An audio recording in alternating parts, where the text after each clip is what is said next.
Mesin ini sama seperti yang dipakai di Grand Carnival, dan anehnya mesin ini tidak disematkan di Hyundai Palisade. Halo guys, welcome back to CVT Indonesia. Balik lagi sama gue, Gopas Tobing.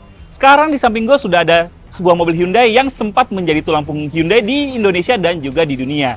Yes, Hyundai Santa Fe. Tapi kami tidak akan membahas Santa Fe yang ini. Yang kami akan bahas adalah, yes, the new Santa Fe CKD. Apa saja perbedaannya dengan versi CBU? So this is it, the new Santa Fe CKD.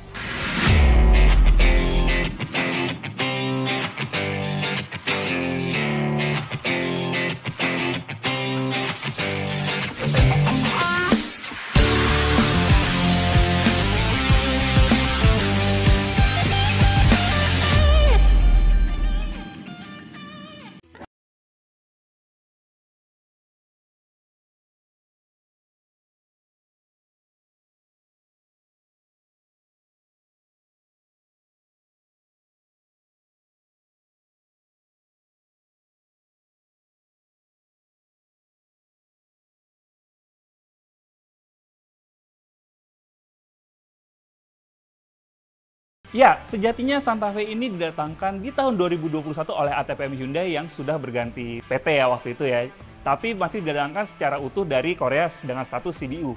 Baru pada tahun 2022, Santa Fe ini dirakit secara lokal di pabrik Hyundai di Cikarang. Ya, karena dirakit lokal, Hyundai Santa Fe ini mengalami penyesuaian harga.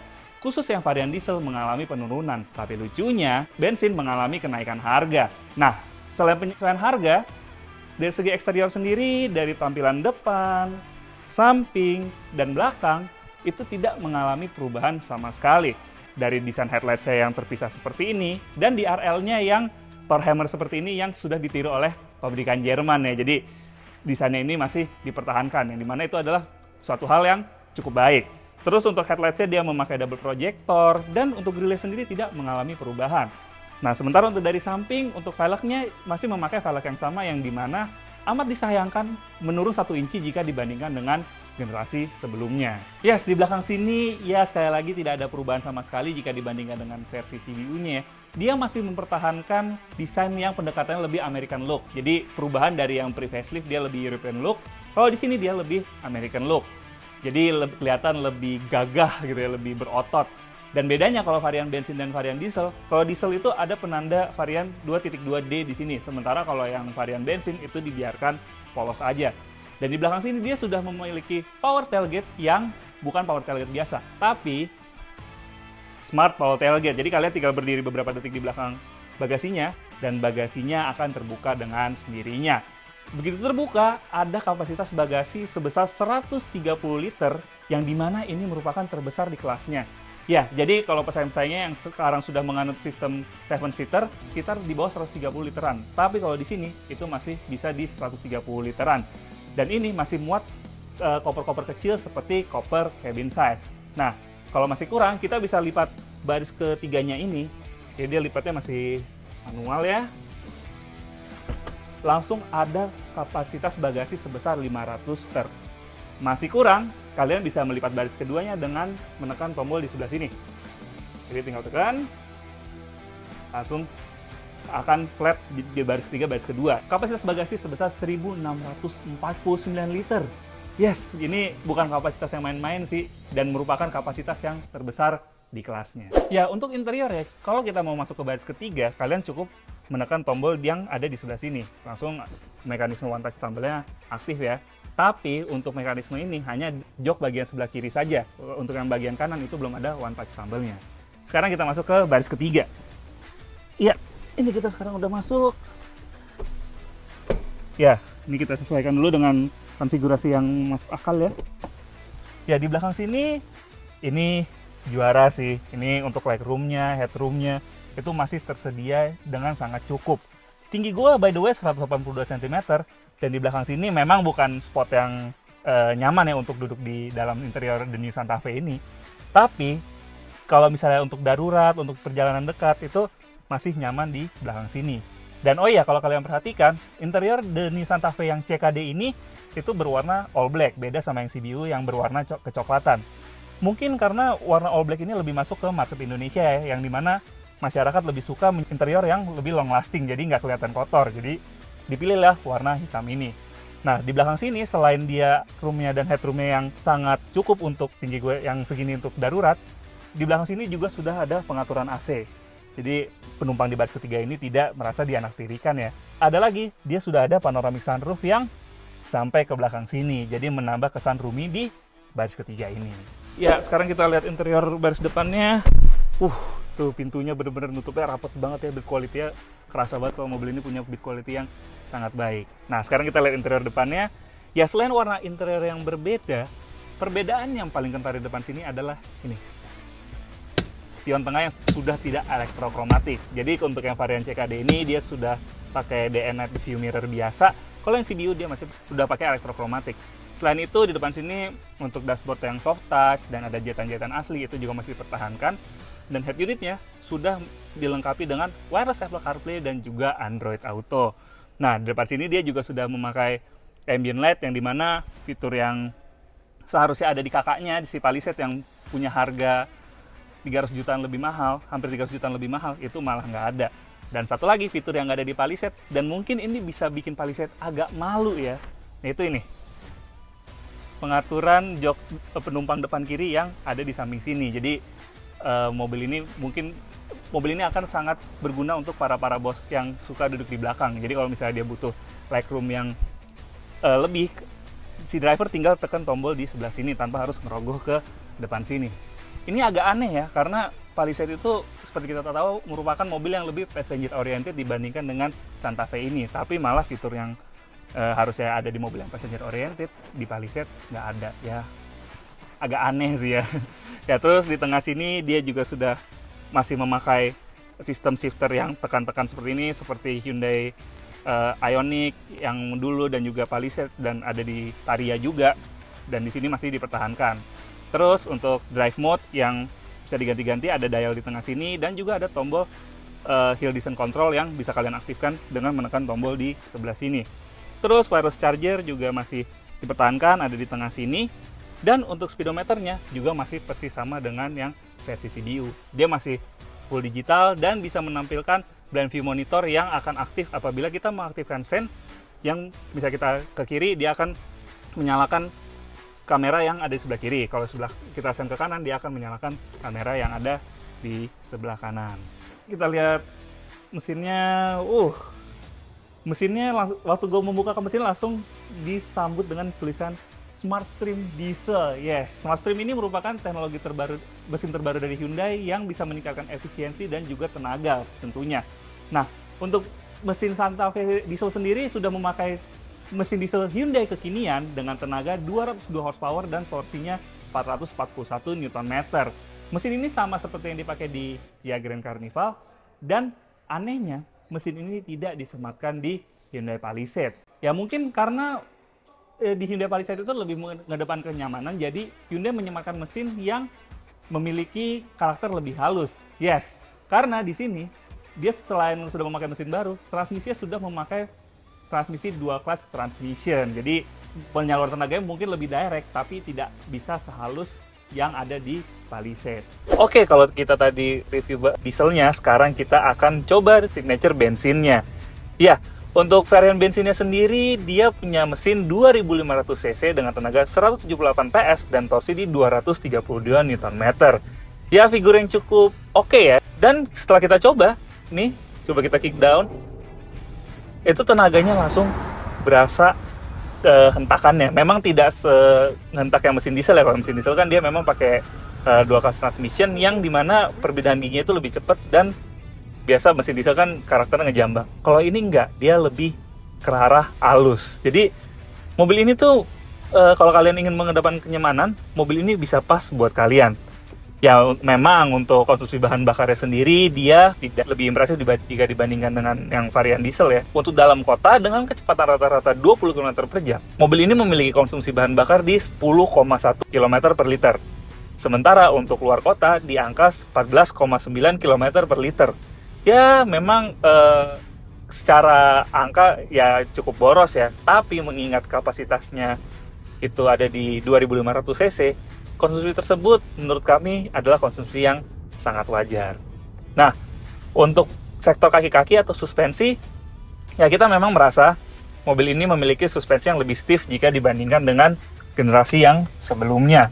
Itu kenapa mungkin jadi alasan kenapa ukuran velgnya itu diturunkan 1 inci, yaitu untuk menjaga agar mobil ini memiliki tingkat stiff suspensi yang pas. Karena kalau misalnya dia masih mempertahankan ukuran velg sama dengan generasi sebelumnya, mobil ini bisa menjadi kurang nyaman karena memang settingannya lebih stiff. Tapi berkat settingan yang stiff itu, ini coba kita manuver di depan. Ini sih ya cukup oke. Dia nggak kerasa limbung, dan tadi gue coba zigzag itu bener-bener setirnya direct gitu loh, bener-bener berasa direct. Ya memang agak berasa dikit lah, cuma menurut kami dengan dimensi yang cukup bongsor, body rollnya hampir nggak kerasa sama sekali. Ini bagus banget sih. Dan untuk peredaman ya dia memang agak masuk sedikit juga dari luar, tapi untuk suara angin itu sama sekali nggak masuk ke dalam kabin dan teredam dengan sangat baik. Tapi memang untuk suara rattle itu masih agak masuk sedikit kalau misalnya kita lewat jalanan yang nggak rata. Untuk fitur safety sendiri, di mobil ini sama sekali tidak ada yang dikurangi. Dia masih punya 6 airbag, rem ABS, ABD, dan juga brake assistance. Dan untuk Hyundai Smart Sense-nya, itu tidak dikurangi sama sekali. Dia masih ada lane following assist, terus juga blind spot monitoring, cross traffic alert, dan juga ada blind view monitor. Tapi sayangnya, walaupun sudah dilengkapi dengan lane following assist, Santa Fe versus CKD ini belum dilengkapi dengan adaptive cruise control. Ya, kesannya agak nanggung sih. Jadi udah ada setirnya udah bisa ngikutin garis jalan, tapi kalau misalnya udah ada adaptive cruise control, itu bakal perfect banget. Oke, untuk di baris kedua sini ya memang untuk bandingkan suspensi dia tidak senyaman yang pre-facelift. Tapi di sini masih nyaman kok, dia masih punya legroom yang memadai, headroom yang memadai, dan juga sudah ada armrest yang besar banget di belakang sini. Yang penting armrestnya tuh ini ya kokoh ya, nggak jatuh ke bawah ya kayak yang merek sebelah ya. Kalau di sini kokoh dan sudah ada 2 cup holder. Ditambah lagi dia sudah memakai panoramic sunroof yang sampai ke belakang sini, menambah kesan roomy dari mobil ini. Dan di belakang sini dia masih ada blower AC di belakang sini ya, yang memang pengaturannya nggak ada kayak yang di Tertro, tapi semburan anginnya tuh masih bisa bikin dingin di belakang sini. Dan di bawah blowernya sudah ada USB-A yang berguna untuk mengecas gadget kalian yang berada di bawah sini. Jadi untuk gadget kalian yang masih pakai USB-A, di sini tenang aja, masih bisa ngecas di belakang sini. Nah, terus dia juga sudah ada sunshade yang menambah kesan privasi dari mobil ini. Jadi kalau kalian nggak suka tuh dilihat dari orang luar, apalagi kalau kaca filmnya menurut kalian kurang gelap ya, kalian bisa langsung naikin sunshade yang ada di belakang sini. Aduh, aman banget di belakang sini. Jadi makin gak heran kalau Santa Fe itu sempat jadi tulang punggung Hyundai di Indonesia dan juga di dunia. Oke, sekarang langsung kita tes aja akselerasi dari Hyundai Santa Fe. Tenaganya tuh ada ya, dan masuknya tuh halus banget. 80 dan ya 100 mampu dituntaskan dalam waktu 11,5 detik. Ya, mempertimbangkan bodinya yang cukup besar dan juga tenaga mesinnya yang tidak superior ya, akselerasi dari mobil ini tuh sangat memadai apabila kalian ingin sedikit menjajal performa dari mobil ini. Jadi mobil ini bisa memuaskan kebutuhan kalian dari segi performa, tapi tanpa mengorbankan dari segi kenyamanan.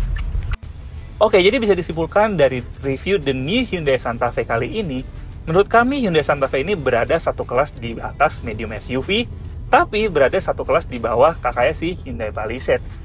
Namun, dengan menambah budget sedikit saja apabila kalian merasa medium SUV itu kurang nyaman, kalian langsung bisa mendapatkan Hyundai Santa Fe ini, yang menawarkan bandingan refine khas Eropa, terus juga konfigurasi 3 baris, yang dimana baris ketiganya itu masih sangat cukup. Fitur keamanan aktif yang cukup lengkap, serta sistem entertainment yang mumpuni, menurut kami dengan harga yang tidak sampai 700 juta untuk varian bensin, mobil ini bisa kalian pertimbangkan untuk menjadi pilihan kalian untuk menemani perjalanan kalian.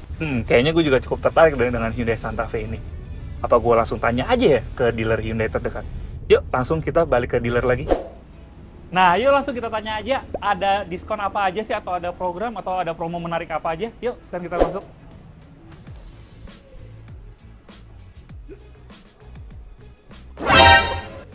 Nah, itu dia orangnya. Halo Mas Putra. Halo Mas. Yes. Apa kabar? Sehat? Alhamdulillah baik. Oke. Mas, tadi gue habis test drive Santa Fe. Oh, Nah, tadi gue udah ngerasain driving impression-nya, terus juga kenyamanannya sebagai penumpang. Gue jadi tertarik sih sama ini mobil. oke. Nah, sebenarnya ini mobil sekarang dijual di harga berapa sih? Untuk Santa Fe kan ada dua tipe, Hmm. yang varian bensin dan juga diesel. Masing-masing oke. itu ada dua varian, Oke. Signature dan Prime. Oh, oke. Kalau untuk yang di unit ini harganya di 736.800 untuk Signature yang diesel. Ini signature diesel. Signature diesel betul. Kalau signature bensin? Kalau Signature bensin itu di harga 685.300. Oh, berarti bedanya sekitar 50 jutaan ya. Iya betul. Nah, pricing-nya tuh menarik juga tuh. Jadi jangkauan untuk konsumennya bisa lebih luas ya. Betul. Jadi kalau misalnya kalian ingin yang maximum experience, kalian bisa beli yang ambil yang signature. Tapi kalau kalian ingin merasakan kenyamanannya, karena memang sebenarnya di bawah bodinya itu kaki-kaki dan mesinnya semua sama ya. Sama betul. Kalian bisa beli yang tipe Prime dulu. Nanti kalau mungkin ada duit lebih bisa tukar tambah ke Mas Putra. Bisa, gitu. dibantu. Oke, nah untuk ini nih harga ada diskon nggak? Itu bisa diomongin. Tapi ada ya. Ada dong, Oke. pasti ada. Kalau untuk diskon kita bisa jamin Mas Putra kasih diskon yang terbaik. Best Nah, price deh pokoknya. itu untuk yang cash ya Mas ya. Ya, Kalau yang untuk yang kredit ada promo apa nih? Kalau yang Yang kredit kita bisa DP mulai dari 20% dengan tenor 5 tahun Oh bisa 20%? Bisa. Itu berarti di angka sekitar 140 jutaan ya. 140 jutaan udah bisa bawa pulang Santa Fe tipe tertinggi Mas ya. Betul, itu Tipe signature diesel. signature diesel. Nah 140 jutaan, kalau kalian punya duit 140 juta, di secondary market aja, kalian cuma dapat mobil LMPV yang mungkin umurnya sudah 4 sampai 5 tahunan. Tapi kalau di sini Mas, itu udah bisa dapat Santa Fe tipe tertinggi Mas ya. Iya, betul. Itu udah bisa sampai 5 tahun dicicil ya. Iya, Nah, kalau kalian takut ntar 5 tahun modelnya udah kelihatan tua, tenang aja. Kalau Santa Fe generasi sebelumnya, kalau kalian lihat di jalan masih bagus kan? Di sini kita bisa jamin desainnya ini bisa timeless, jadi bisa mungkin untuk 5 tahun ke depan, 7 tahun ke depan mobil ini masih kelihatan maconya. Promo tadi ada promo apa lagi Mas untuk kredit? kalau kredit kita bisa maksimalin tenornya sebenarnya sampai 7 tahun. Sampai 7 tahun. Wow. Misalkan ada pilihan lain itu di bunga 0% dengan cicilan setahun itu juga bisa. Oh, DP Banyak 0% variasinya sih setahun. Nah, Iya. itu DP minimal berapa persen kalau yang setahun? 50%. 50%? Betul. Oh, tapi 0% ya? 0%. Ah. Tapi itu udah termasuk asuransi dan juga ini ya, biaya administrasi. Oh, jadi 0% cicilan Iya. dengan 50% DP dapat free asuransi. Oh enggak, itu udah include nanti di jatuhnya di tiap cicilan tiap bulannya. Oh, gitu. Iya. Jadi ditaruh di angsuran ya? Betul. Menarik banget sih. Yang ditawarin dari Hyundai itu ada juga after sales-nya. Mm-mm. Kalau untuk Santa Fe itu dia dapat free spare part 3 tahun atau 45.000 km. Oh, jadi selama 3 tahun atau 45.000 km kita cukup isi bahan Di bakar angkut, aja ya? betul. Isi bahan bakar aja. Dan juga ada lagi free jasa maintenance yaitu 5 tahun atau 75.000 km. 5 tahun atau 75.000 km? Betul. Oke, untuk free jasanya. Terus ada apa lagi warranty dari mobilnya itu mesin selama 3 tahun 3 tahun? atau 100.000 km. Oke. Dan warranty audio yaitu 2 tahun atau 40.000 km. Oh, jadi selain mesin ada warranty audio juga? Betul. Wah, itu peace of mind banget sih. Tapi kalau untuk garansi mungkin selama kondisi mobilnya masih standar ya Iya, Mas ya? betul. Jangan ada kayak potong-potong kabel segala macam, itu warrantinya hilang. Kalau mesin juga kalau udah dirubah-rubah juga Iya, hangus ya? itu hangus warrantinya. Oh, jadi kalau kalian selama 3 tahun atau tadi untuk audio 2 tahun ya? 2 tahun, betul. 3 tahun mesin atau 2 tahun garansi audio, mobil masih standar, ada masalah, tinggal bawa ke bengkel Hyundai aja. Nah, yang pasti ntar dibantu sama Mas Putra ya, kalau untuk klaim warrantinya ya. Oke, Civities, untuk kalian yang tertarik untuk meminang Hyundai Santa Fe ini atau lineup Hyundai lainnya, kalian bisa hubungi Mas Putra di nomor yang ada di bawah sini. Dan Instagramnya di mana, Mas? Di follow di @hyundaijakarta.sales. hyundaijakarta.sales. Iya. Siap dikepoin sama Civities? Siap dong. 25 jam, 8 hari ya, Mas ya? Iya. Oke, Civities, terima kasih sudah menonton. Jangan lupa like video ini, subscribe ke YouTube channel Civity Indonesia, dan nyalakan lonceng notifikasi. Main-main juga ke Instagram kita di @civity.indonesia. Dan bagi kalian yang tertarik untuk meminang Hyundai Santa Fe ini atau Hyundai lainnya, kalian bisa main-main ke website kami yang nantinya kita akan hubungin ke Mas Putra. Untuk test drive, samperin konsumen siap, Mas? Bisa. Bisa di mana aja ya. Di Jadi mana kalian aja. tinggal isi data, bikin request untuk test drive, langsung kita samperin bareng Mas Putra. Ya. Oke, Civities, terima kasih sudah menonton. Gua Kopas Tobing, pamit dulu.